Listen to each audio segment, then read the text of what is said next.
Olá, bem-vindos a mais uma aula do Pré-ENEM Legal. Professor Ziel Soares aqui, professor de linguagens. Vamos dar continuidade à nossa preparação para o Enem deste ano.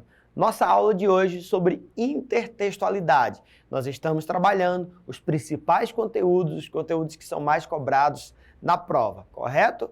Nosso aluno que está se preparando para o Enem, papel e caneta, caderno na mão, para que a gente possa fazer as anotações e observações. Vamos lá? Pessoal, quando nós falamos de intertextualidade, sempre nos vem à mente uma palavrinha, ou os professores trabalham muito, algo que nós chamamos do diálogo entre os textos. Então eu tenho um texto que conversa com outro texto, correto?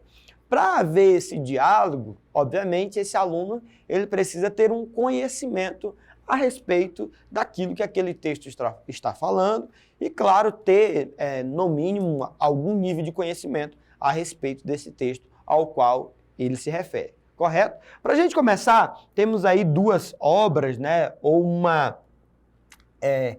charge aí, né, uma brincadeira, né, a respeito dessas duas obras extremamente conhecidas da nossa arte mundial, que eu tenho aí a obra, né, uma referência, uma intertextualidade com a obra O Grito, por isso que eu tenho aí, ó, não grite, melhore seus argumentos. Do lado direito da tela temos aí uma clara referência, né, à obra Mona Lisa. Então são duas obras clássicas da nossa arte mundial. Mas vamos lá, para falarmos de intertextualidade, a gente sempre começa trazendo aí uma definição. Portanto, intertextualidade é o nome dado à relação que é feita quando em um texto é citado outro texto que já existe, correto? Esse fenômeno se trata do diálogo de um texto com um ou mais textos, que podem ser verbais, ou seja, ter apenas palavras, não verbais, quando eu tenho desenhos, figuras, uma foto, por exemplo, ou mistos, que é quando eu tenho palavras ali escritas e essas imagens. Isto quer dizer que a intertextualidade não precisa ser necessariamente em gêneros iguais. Eu posso muito bem ter uma letra de música referindo-se a um conto, a uma crônica, a uma pintura, por exemplo. Na tela nós temos aí, do lado esquerdo, o quadro Mona Lisa, de Leonardo da Vinci, né? E do lado direito da tela nós temos aí uma clara, né, intertextualidade, uma clara referência a essa obra, que seria a Mônica Lisa, de Maurício de Souza, que é o criador das histórias em quadrinhos da Turma da Mônica. Vamos lá? Entende-se aqui como texto qualquer tipo de gêneros textuais: pintura, cartoon, charge, poesia, poema, publicidade, livro, novela, filme, etc. Então, eu posso muito bem ter uma intertextualidade entre qualquer um desses gêneros textuais. A intertextualidade acontecerá quando um determinado texto fazer referência a outro, ou a situação e ou acontecimento pré-existente. Por exemplo, eu posso ter um texto que refere-se a um fato, a um acontecimento, a um fato histórico, por exemplo. Essa referência pode ser implícita, algo que está dentro do texto, implícito é algo dentro, ou explícita, que é algo fora, que está na cara. Por exemplo, aí na tela, nessa imagem, nós temos uma clara referência a quem a galera mais da velha guarda aí conhece, já ouviu, ou você que é mais novo já deve ter ouvido falar, dos Beatles, né? Essa é uma referência, né, praticamente mundial, a capa, né, da obra deles, de um LP deles, enfim, que marcou o mundo com essa imagem, e muita gente até faz isso como trend, né, no Instagram, nas redes sociais, que é você repetir aí essa imagem aí atravessando uma faixa de pedestres. Aí, pessoal, na tela eu tenho um exemplo para vocês de uma empresa de hortifruti. Obviamente, se você já assistiu ou pelo menos já ouviu falar sobre esse filme, que essa propaganda faz uma intertextualidade, é muito claro, é muito compreensível, está explícito aí a intertextualidade, está explícita a intertextualidade. Horta de elite. Se não for hortifruti, que é a empresa, né, que está promovendo aí a propaganda, pede para sair. Esse pede para sair, aí o tomate com a boina, que remete àquela boina do Capitão Nascimento, do filme Tropa de Elite, e o pede para sair, que foi um jargão, uma expressão que ficou marcada ali no filme. Então está explícita a intertextualidade, está na cara aí do meu leitor. E o que seria a intertextualidade implícita, professor, que está dentro aí? É difícil de ser identificada pelo leitor. Estabelece uma relação indireta com o texto base. Não é fácil encontrar elementos do texto fonte. É necessário dedução, análise e atenção do leitor. Exige conhecimento prévio do leitor sobre o conteúdo. Olha só, aí eu tenho um quadrinho do Garfield que é um exemplo dessa intertextualidade implícita. Estou inspirado hoje. No caso, ele aí com o chapéu, que nos remete a quem? Aqueles pintores clássicos. Vou realizar uma pintura. Ele está com a paleta ali, com as cores e o pincel na mão. Por onde começo? E o Garfield responde, corte uma orelha.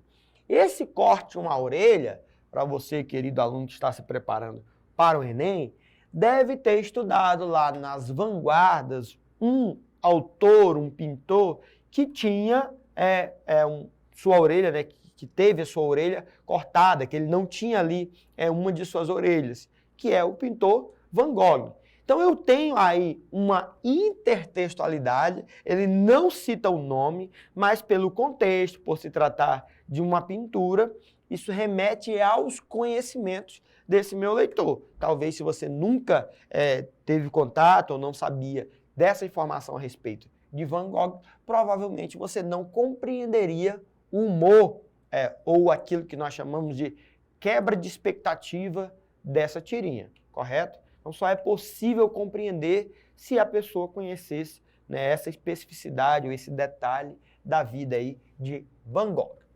Vamos lá. E professor, como que isso cai no Enem? Nós temos aí no nosso livro do Sistema Farias Brito, Resolva Enem 2, que é o livro verde, para que você possa acompanhar aí na sua casa, onde quer que você esteja. Temos a questão 132, que está nas páginas 156 e página 157. Vamos lá no texto. Quem não passou pela experiência de estar lendo um texto e defrontar-se, ou seja, estar à frente com passagens já lidas em outros? Os textos conversam entre si em um diálogo constante. Esse fenômeno tem a denominação de intertextualidade. Pessoal, essa é aquela parte lá nas questões do Enem, dos vestibulares, que situa o leitor naquilo que o texto vai tratar.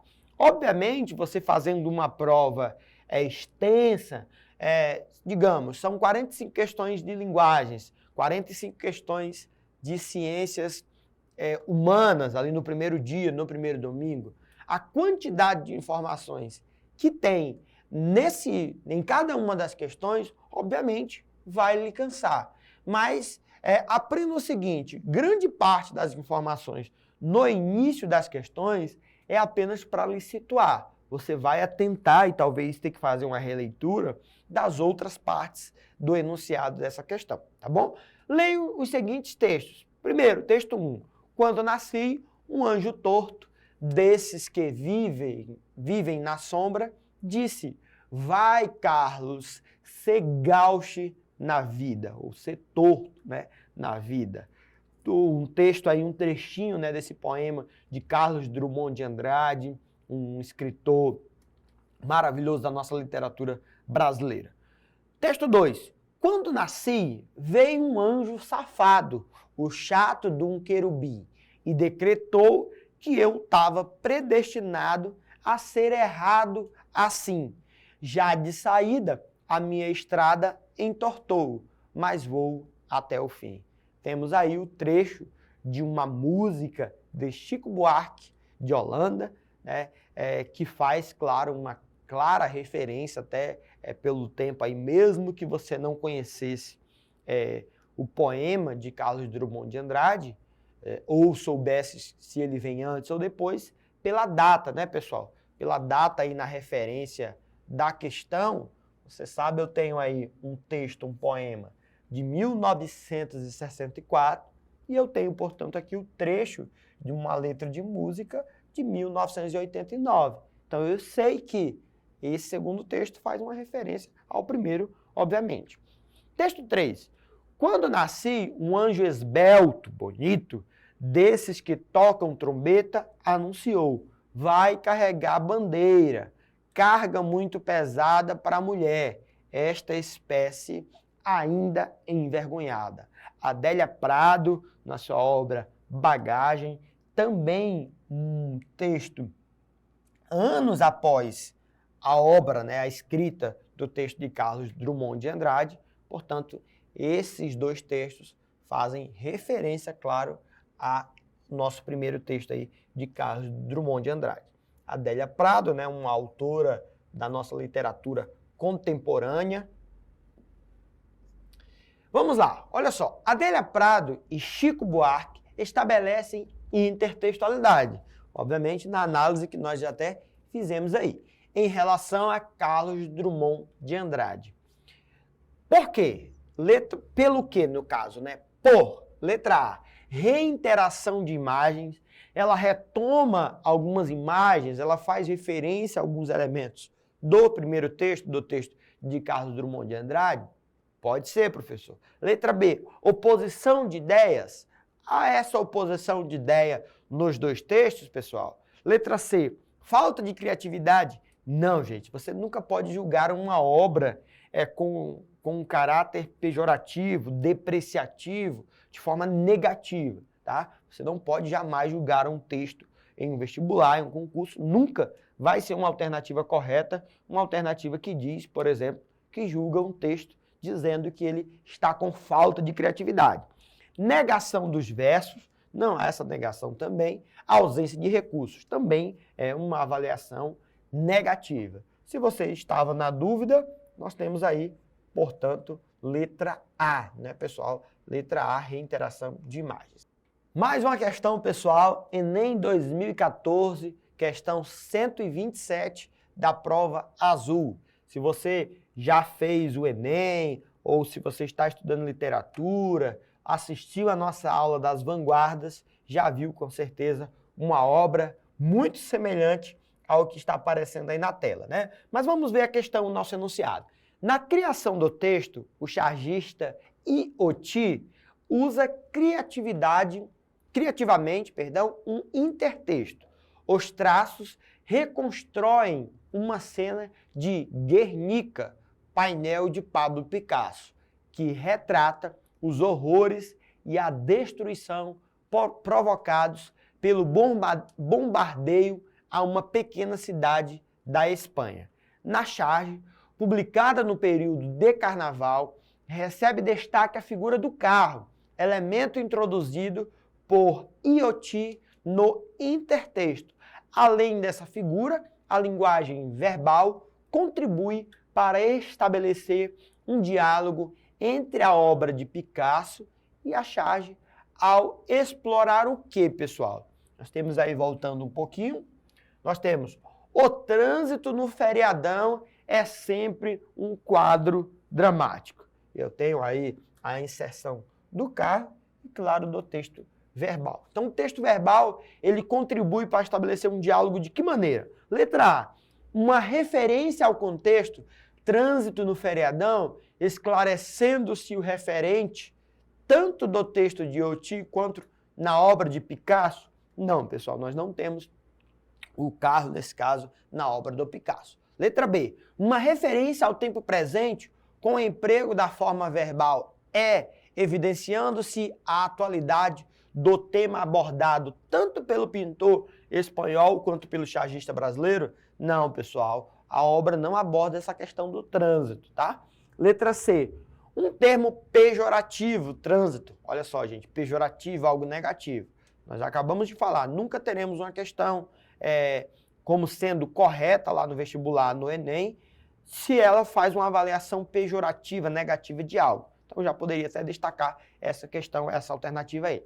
Letra D, uma referência temporal, sempre referindo-se à permanência de tragédias retratadas tanto em Guernica quanto na charge. Pessoal, sempre aí ele não tem esse objetivo, né? E letra E, uma expressão polissêmica, ou seja, de muitos significados.